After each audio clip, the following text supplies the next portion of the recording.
Hey John, just giving you a update video.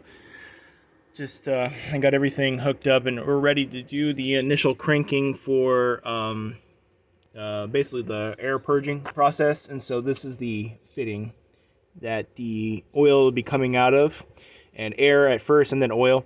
So the batteries are a little low because I've been doing a little bit, especially when you install these external oil kits. It takes a lot more cranking because of the oil. There's just a lot more air in the system, and so obviously I pre-filled, as you saw in an earlier video, I pre-filled the high pressure oil reservoir, but still, if it just takes, the oil has to come out and go into the oil cooler and then obviously come back and feed the whole system and refill it. So there is a bit of an air gap there, and that can cause a bit of problem. Just not really a problem, it just takes more time. So anyways, and this is the only real way to do it. Even though you try to pre-fill as much as you can, there's no other way to really get it in there unless you have some sort of external pumping system. Anyway, so trying to charge the batteries, but basically at this point we just do a crank over, and it takes several different events of this. So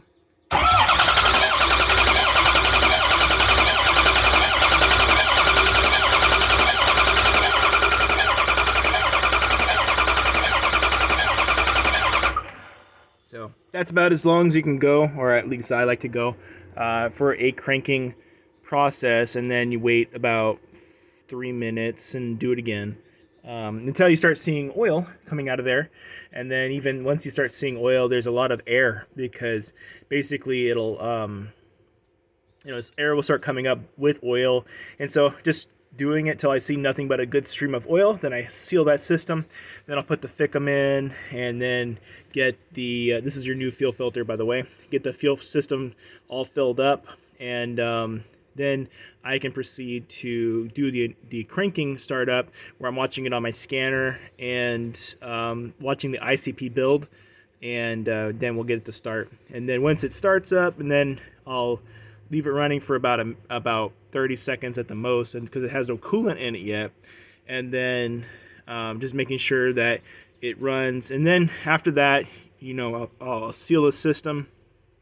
There's also another test I need to do for the up pipe, just to close off the VGT system and the turbos, so that I can verify that the up pipe will have no leaks. So these up pipes can be really annoying at that they can have lots of different spots where they can leak. Not so much the part itself, but just where everything seals. The V-clamps and also the 2 bolts on the flanges, and also on the exhaust manifold side. So all that stuff needs to be verified, and the best way to do that is to close off the turbo manually with the scanner, that make the VGT as high as possible, and that builds a lot of exhaust back pressure in the up pipe, almost up to 50 psi. And so once you do that, that's a normal operating back pressure that you're going to see with this system.